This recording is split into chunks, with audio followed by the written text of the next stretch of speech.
حكايتنا النهارده عن بنت صغيرة حياتها كانت ماشية زي الفل لحد ما أبوها حصلت له فضيحة ومليون واحد واقف قدام شركته بيهاجموه، ده غير بقى اللي كانوا بيطاردوا بنته لحد ما هربها واحد وفضلت تجري تجري لحد ما وقعت فجأة وولاد الحلال لقوها ولحقوها، إنما كانت فقدت الذاكرة ومش فاكرة حتى هي مين، والحقيقة إن أبوها مات من كتر الضغط. وبتعدي 10 سنين وبتكبر البنت وبنعرف إن في ست خدتها تربيها وسمتها دونج. الست دي بقى طلعت حيزبونة وعايزة تجوز دونج الراجل عمره قد عمرها مرتين. فلما دونج صحيت وكانت خلاص رايحه شغل الهاوس كيبنج في الفندق اللي بتشتغل فيه، الحيزبونه وقفتها وقالت لها سلمي على عريسك يا حبيبتي، فبعدت عن الراجل وقالت للست تبطل تجيب لها عرسان بالذات لو كانوا زي عريس الغفله ده، وسابتهم وراحت على شغلها. وقتها بقى كان في رجل اعمال 20 من اللي قلبكم يحبه بيدور على بنت الراجل اللي ملهاش اثر من 10 سنين، وعرف انها دلوقتي بقى اسمها دونج وفي ست متبنياها وبتشتغل دلوقتي في فندق، فقال طب بينا على الفندق. هي بقى كانت وصلت شغلها وبدات تجهز اوضه الجست لحد ما شافت خيال كده ورا باب الحمام، واستوعبت انها دخلت اوضه غلط وان الاوضه دي ساكنه اساسا وصاحبها بياخد شاور كمان.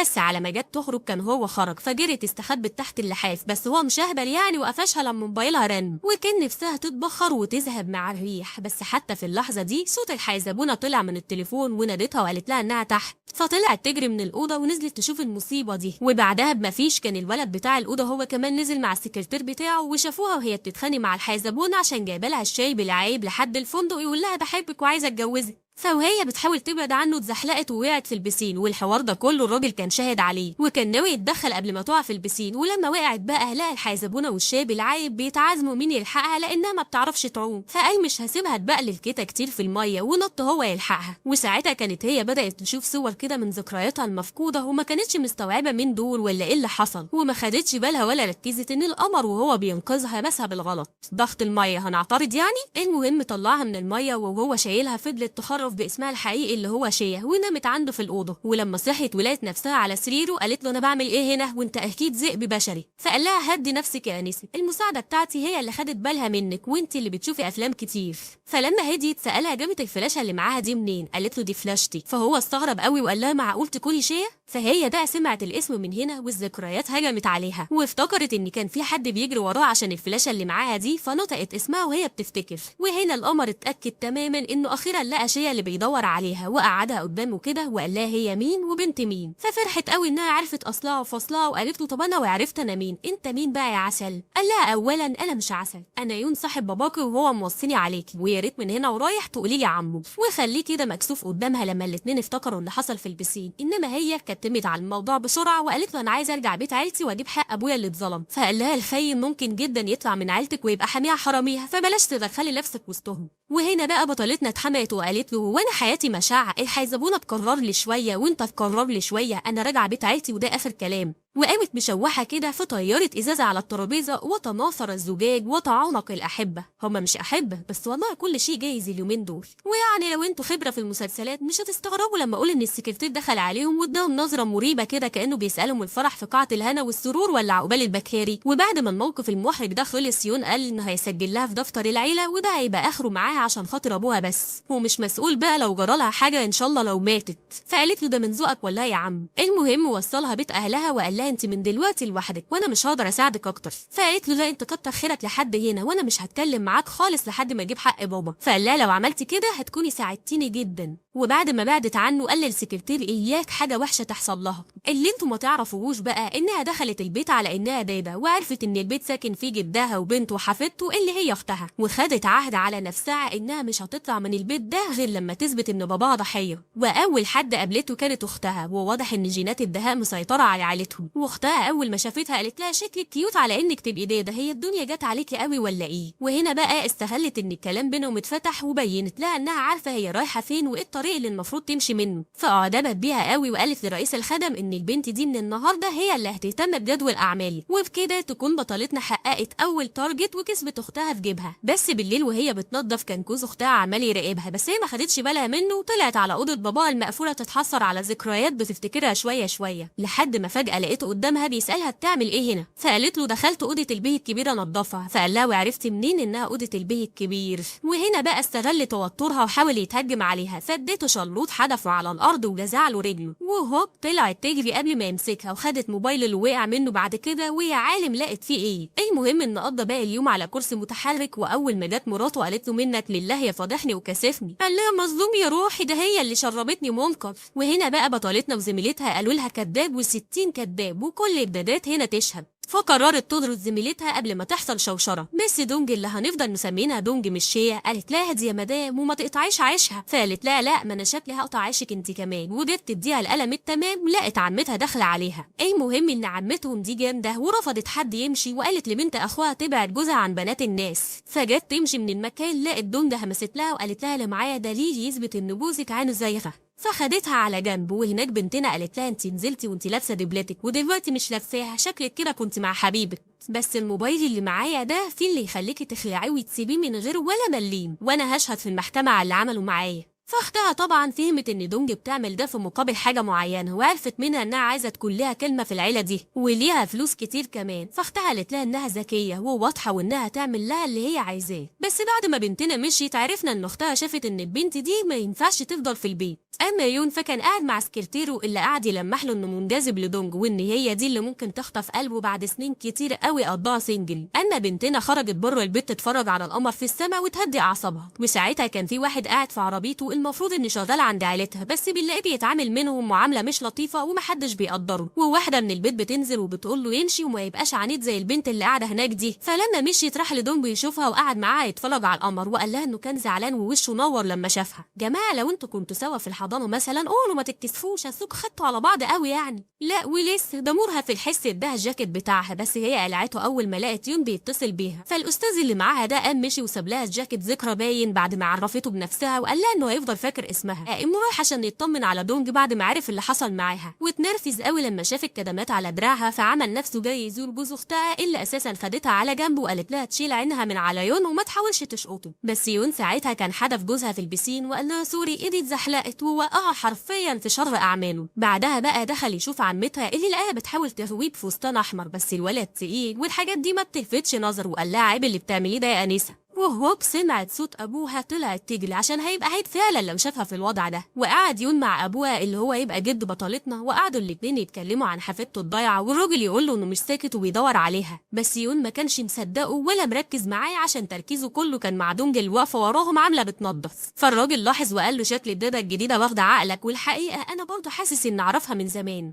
وقبل ما يون يمشي راح يشوفها، فقالت له انه كده مش ماشي حسب اتفاقهم وانهم يبقوا بعاد عن بعض عشان ما يتشكش فيهم. فقال لها لا انا ما اتفقتش وجاي عشان اخد منك اي معلومه. فادته بونبوني وقالت له مشي نفسك بده دلوقتي احنا لسه بنقول يا هادي. فافتكر زمان لما كان متفق معاها يقابلها في مكان وهي صغيره واداها نفس البونبوني. ما شاء الله ده طلع مربيها على ايده. المهم علاقتهم دي بقى ما عجبتش اختها وياسمين صبري، فحطوا ايديهم في ايدين بعض، واختها ظبطت المكان والزمان وقالت لعمتها استفردي بيها بقى واخلصي منها خالص لو عايزه. وعلى ما خدوها الاوضه الفاضيه وعملوا فيها رؤيه وسكينه وقالوا لها ده احنا هنريحوك يا شابه، كان جدها عارف كل حاجه وطرد الاتنين بره، وقال لها انا عارف انك حفيدتي والحمد لله اني لقيتك، وهعمل حفله اعرف فيها الناس كلها انك من لحمنا ودمنا. فما انكرتش وقالت له انا عايزه افضل دونج وابرأ ابويا الغلبان اللي محدش دافع عنه وكل ادله براءته اختفت. فقال لها ليه يا حبيبه جده تعملي لي قلق في اخر ايامي، ما تقعدي هاديه كده وبلاش صداع. فقالت له شكلك الشخصيه الشريره في المسلسل ده يا جده، فانا مش هقول لك جده تاني وهعمل المستحيل عشان اجيب حق بابا، وباي من غير سلام. تاني يوم بقى جدها جاب عمتها وحفيدته وقال لهم ان مش هياخدهم معاه اجتماع الشركه وان هياخد دونج بس. فجت لهم صدمه ثلاثيه الابعاد وقالوا عشنا وشوفنا. بس الراجل اداهم كلمتين وقال لهم انا فاهم انكم مستعجلين على موتي عشان تورثوني وتديروا الشركه، لكن ده بعدكم. فلما مشي جت ياسمين صبري تهدد دونج عشان تبعد عن ابوها وما تاكلش دماغه. فبنتنا زي ما انتم شايفين كده مسكتها هبدتها على الكنبه عشان خلقها داء وجابت اخرها. ولما راحت الاجتماع مع جدها عرفت نفسها على انها دونج الداده، وكل الموجودين استغربوا قوي حتى الولد اللي بيصب المشاريب، اصل يعني بيزنس مان كبير هيجيب معاه الداده ليه؟ عارفين بقى مين اللي كان بيصب المشاريب؟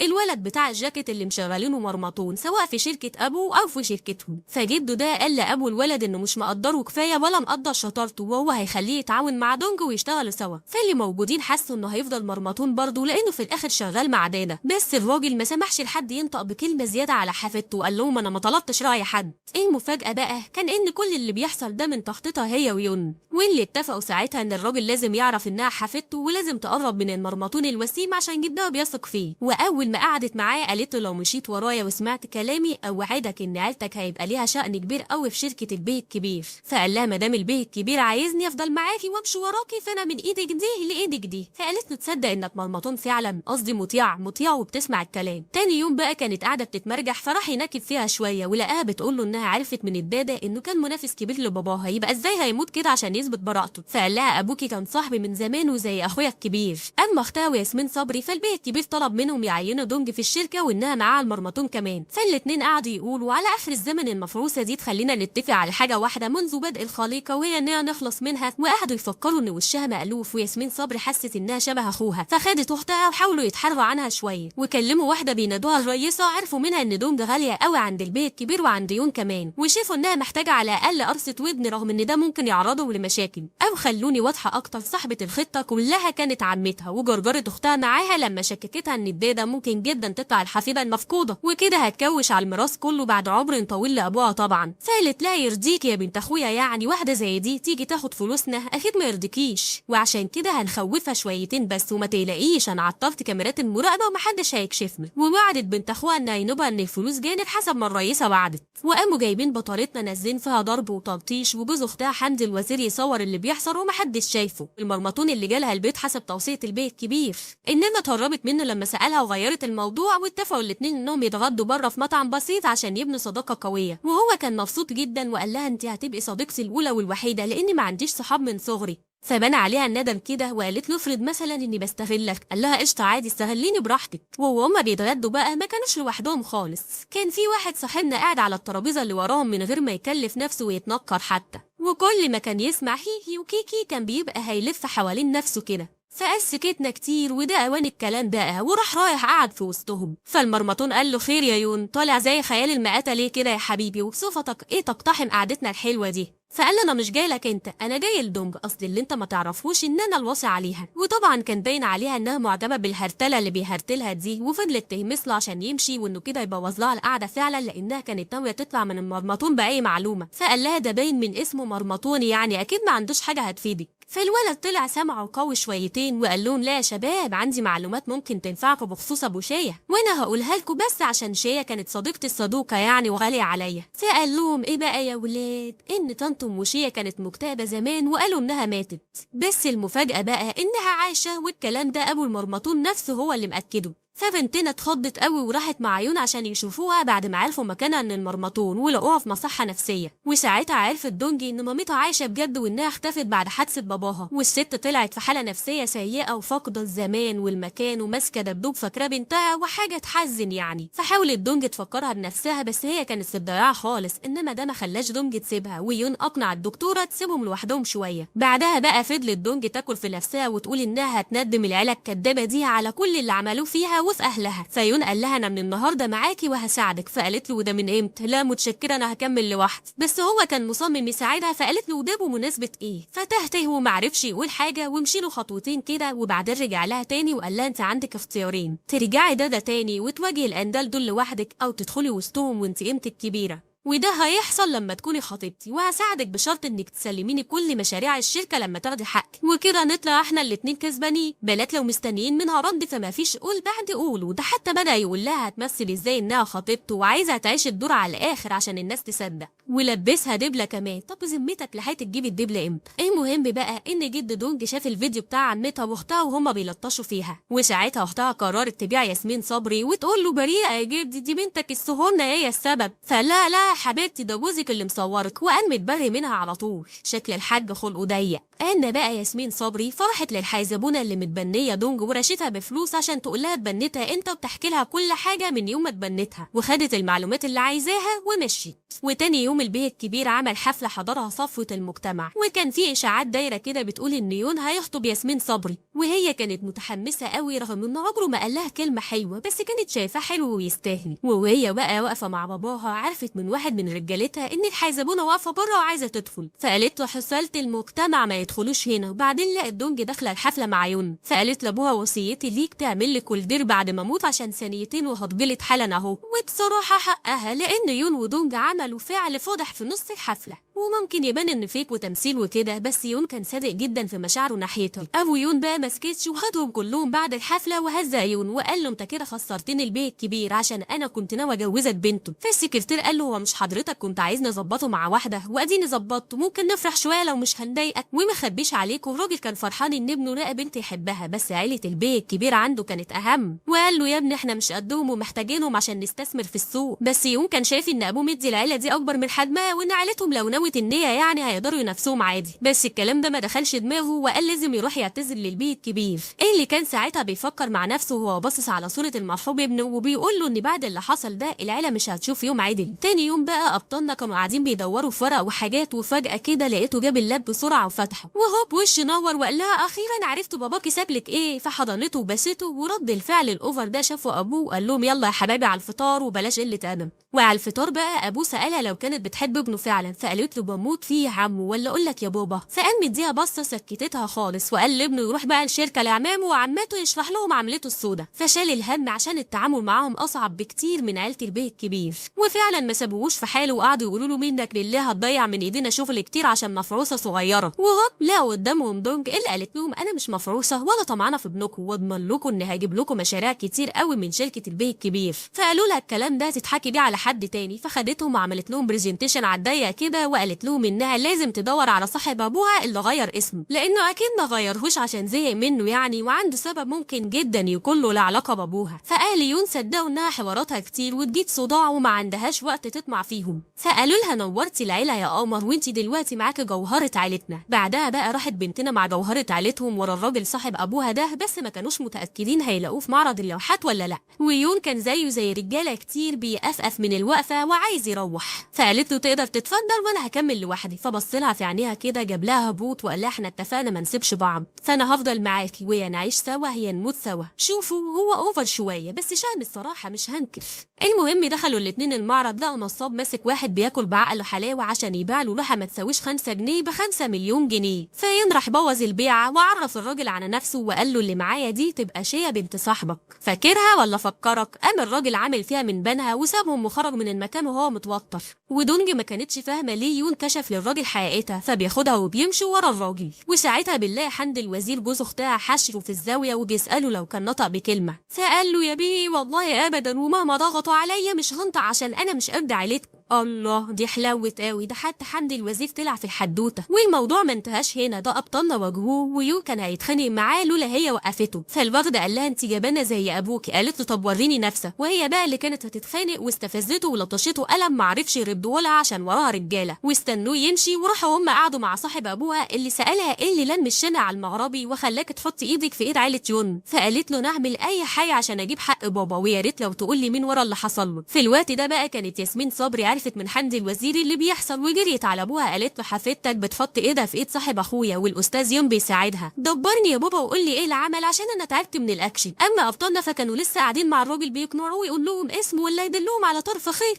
طب يا عم هنوفر لك استثمارات، هنساعدك في شغلك، طب عشان خاطر الراجل الغلبان اللي راح على الفاضي، طب العشره والصحوبيه. فقال لهم يفتح الله وانا مش هتورط ابدا مع البيت كبير عشان مش مستغني عن عمري. فالاتنين حسوا انهم ضيعوا وقت على الفاضي، انما طلبوا منه يفكر في عروضهم يمكن يعني يغير رايه. بالليل بقى ياسمين صبري جابت واحده فيك تقول انها حفيده البيت كبير عشان يفتكر دونج نصابه وتقدر تطردها بره حياتهم خالص. وبعد كده الرئيسه كلمت ياسمين صبري وقالت لها تقعد هاديه وما تعملش حوارات خالص دلوقتي لحد ما دونج توقع عيله البيت كبير بمساعده يون. فلسه ياسمين صبري هتعترض وتقول لها انا محدش يديني اوامر، راحت التانيه مسكتاها وقايله لها انا براحتي والا هقول عملت ايه في اخوكي من 10 سنين. وفعلا خطه ياسمين صبري نجحت، والراجل بقى معاه ورق اللي يثبت ان البنت الفيك دي حفيدته. فرئيس الخدم قال له اكيد دونج دي عرفت انك بتدور على حفيدتك فاشتغلتك يا باشا وضحكت عليه. فالراجل طلب منه يسكت وما يعرفش حد باللي حصل وهو هيتصرف. وعشان مفيش حاجة بتستخبى في المسلسل ده، المرمطون عرف باللي حصل واتصل بدونج قال لها البيت كبير لقى حفيدته، بس انا عارف انك الحفيدة الاصلية وعايزة اقابلك عشان اساعدك.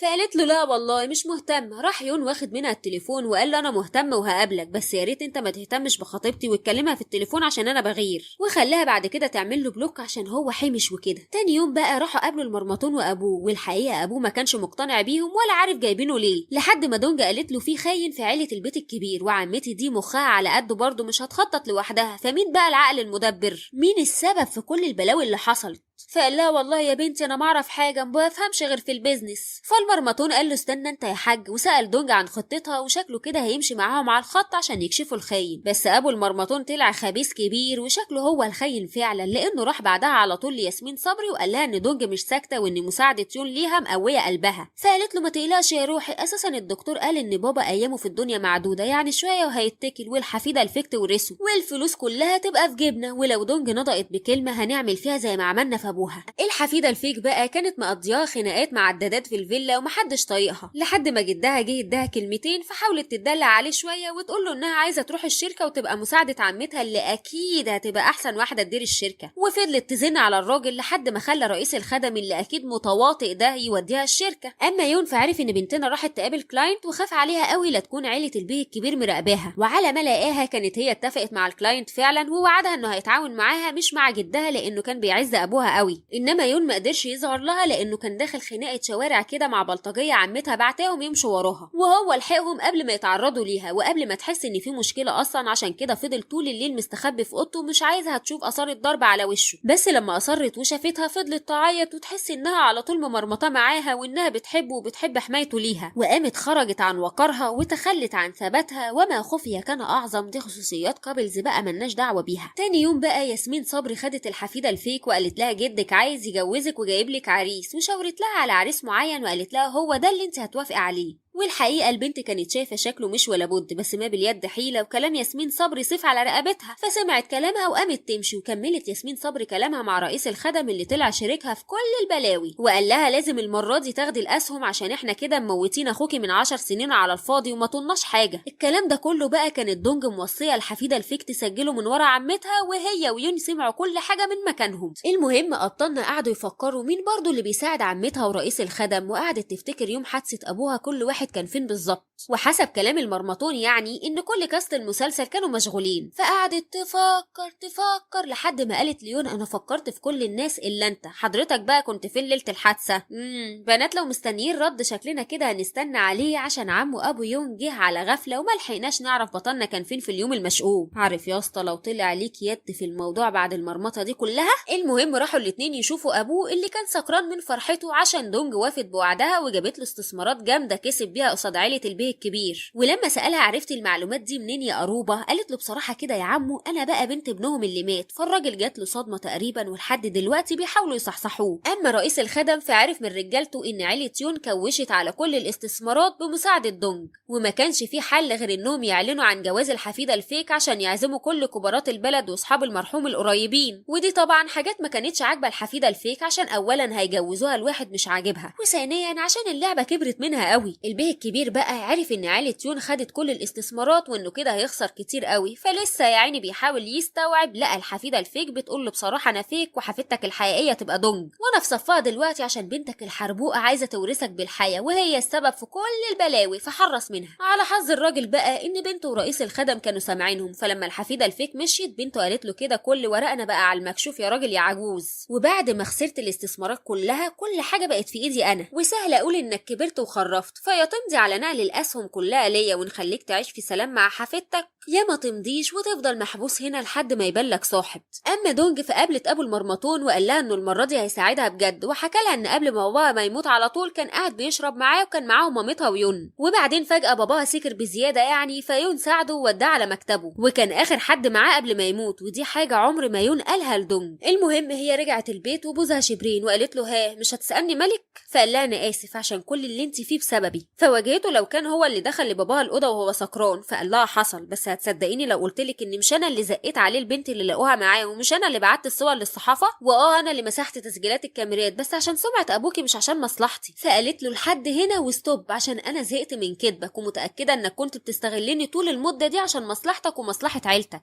فعمل لها اكسبريشن الايموجي المسكين ده وقال لها ياه بقى ده رأيك فيا، شايفاني حقير قوي كده، وطلعت تلم هدومها وهتمشي ومحدش هيعرف لها طريق. هو بقى حاول يمنعها، وزي ما انتوا شايفين مكتفها بطريقه مريبه جدا يستاهل عليها العضه اللي عضتها له الحقيقه، وقالت له مش عايزه اسمع منك حاجه، وسابته ندمان كده لوحده. المهم بقى ان اول حاجه عملها يول لما مشيت كانت انه بعت المساعد يعرف له معلومات اكتر عن المرمطون، وكأن قلبه كان حاسس ان وراه مصيبه كبيره قوي. بدات اولها لما فجاه لقيناه طالع لدونج في الجراج وبيقول لها انا عرفت اللي حصل بينك وبين يون الخاين الرشاش، فلو بتدوري على حد يحتويك يعني انا موجود. فبعدت عنه وقالت له اتظبط كده عشان الفلقه على قد ولو بتسالوا نفسكم المرمطون عارف انها متخانقه مع يون ازاي رغم ان الخناقه حصلت في بيت وهم مقفول عليهم باب، فالمخرج عايز كده وانا هعمل مش واخده بالي عشان ابعد منه لله. قال لها يا تيجي معايا زي الشاطره يا منطقه توحشنا كلنا. سبحان الله، نزلت من بيت يون الساعه 5:05 كانت مخطوفه. هايل. يوم بقى فضل قاعد مع ابوه السكرتير يسيح، والاتنين بيصروا عليه عشان يدور اكتر على دونج ويصالحها. فقعد يفكر شويه وبعدين سال باباه عن عيله المرمطون. قال له والله يا حبيبي دول ناس محترمين وبتوع شغل وما شفناش منهم حاجه وحشه. بس كلام ابوه ده كان عكس اللي يون افتكره، وهو انه لما كان رايح يوصل المرحوم للمكتب ابو المرمطون وقفه وقال له انا عايزك في كلمتين. فساب الراجل سكران على السلم وراح معاه، وما خدش باله من الست اللي جت خدت الراجل ومشي. يعني كده ابو المرمطون هو اللي كان باعت الست وكان مجرد فرد تمويه. ده غير ان يون افتكر ان المرحوم سايب صوره الراجل ده على الفلاشه لسبب لا يعلمه الا الله. وساعتها بقى هو كان مع ياسمين صبري بيحتفلوا بنجاح خطتهم وانهم خلاص هيلموا كل الاسهم. وساعتها دخل عليهم المرمطون وفي ايده دونج اللي فهمت ان كلهم اسره مع بعضيهم، ولقيته بيخيرها يا تتجوزه يا تبقى نكره زي جدها اللي خلاص راحت عليه وما بقاش ليه كلمه على حاجه. فطلبت تشوف مامتها، قالوا لها بكره نوديك تشوفيها، بس عشان ده يحصل لازم تفضلي معانا وفي صفنا، نروح شمال تروحي شمال، نروح يمين تروحي يمين. هو انت كان لازم تتقمصي من يون قوي يا دونج يا اختي. تاني يوم بقى وديتها ياسمين صبري تشوف مامتها وقالت لها احنا نفذنا معادنا ليكي، دورك جه بقى ولازم تتجوزي المرمطون، ومن النهارده انا في مقام حناتك يا روحي عشان انا كمان هتجوز ابوه. وحذرتها بقى لو فكرت تعمل اي حرج تغادر هتدفع الثمن غالي قوي. وساعتها المرمطون كان عند جدها طريح الفراش بيذله في اواخر ايامه عشان شايل منه ومش ناسي انه كان مجرد مرمطون طول عمره. فخلص مشواره وراح البار يشرب، وهناك بقى لقى يون جاي يجيبه من قفاه ويساله فين دونج. فقال له ها قصدك عروستي، فرحنا قريب قوي وانت للاسف مش معزوم. فابننا اتحداه وقال له ان ده مش هيحصل على جثته، بس من جواه كان ندمان قوي انه استهان بيه. وطلب من السكرتير يدور لو في علاقه بين عائله المرمطون وبين ام دونج، وامره كمان يجمع كل الادله اللي ادين ياسمين صبر. دلوقتي بقى جاهزين تسمعوا مفاجاه جديده؟ طنط ام دونج ما طلعتش عيانه، وابننا شافها وصورها بنفسه صوت وصوره، مع ان في نفس الوقت دونج كانت بتتجوز المرمطون غصب عنها عشان تنقذ امها الغلبانه اللي ما طلعتش غلبانه. فاضل مين في المسلسل ما صدمنيش فيه؟ المهم امها دي حكايتها حكايه، وهي اللي دبرت حوار البنت ده عشان تنتقم من جوزها وتفضحها على القناه الاولى. ليه بقى؟ لانها زمان كانت مخطوبه لابو المرمطون، بس فرقوهم عن بعض بالعافيه لما عائله البي الكبير انقذت حياتها وقالوا لها بس انت تردي الجميل وتتجوزي ابننا وتجيبي لنا الواط. فهي بدل ما تجيب الواد جابت بنت وحداهم في البلد البنت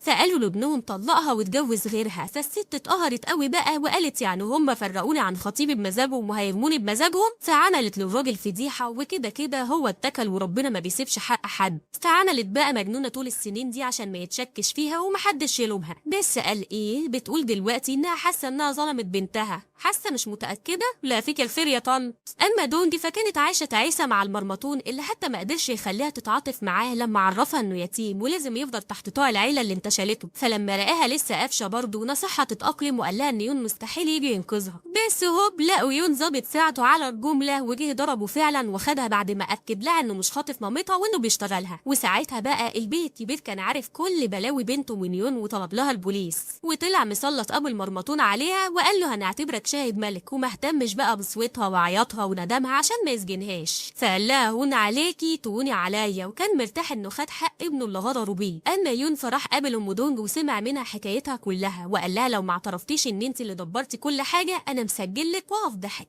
وساعتها بقى دخلت دونج عليهم وكانت مصدومه فيها وان باباها ما يستحقش منها كده. فلما الست اعترضت وشافت نفسها ضحيه سمعوها ريكورد كان مسجله المرحوم ليها، قال لها فيه انه حبها وانه ندمان انه اتجوزها وهو عارف انها بتحب غيره، بس برضه كان نفسه يساعدها ويعيش معاها ومع بنته ويعملوا عيله سعيده، وكان موصيها ان لو جراله حاجه تعيش هي وبنتها على ذكراه وما يبعدوش عن بعض. فالست ندمت وحست انها ظلمته. بعدها بقى دونج استلمت ورثها اخيرا واعترفوا بيها على انها الحفيده الاصليه، وهي كانت نفذت وصيه باباها واتبرعت بالورث كله للايتام. واكتشفت هي ويون ان خطوبتهم ما طلعتش فيك وانهم يا سبحان الله بيحبوا بعض بجد. فجاب لها خاتم جديد وتقدم لها تاني واتفقوا يعيشوا مع بعض في تبات ونبات ويخلفوا صبيان وبنات. وهنا يكون خلص ملخصنا، اللي انا فخوره باي حد كمله للاخر لانه عايز نفس طويل وبال رايق. فبرافو عليكم يا حبايبي، وهحبكم اكتر بقى لو قلتولي رايكم فيه. وانتوا خارجين كده تعملوا السبسكرايب التمام وتفعلوا الجرس عشان ما تفوتكوش ملخصاتنا الحلوه. وسلام.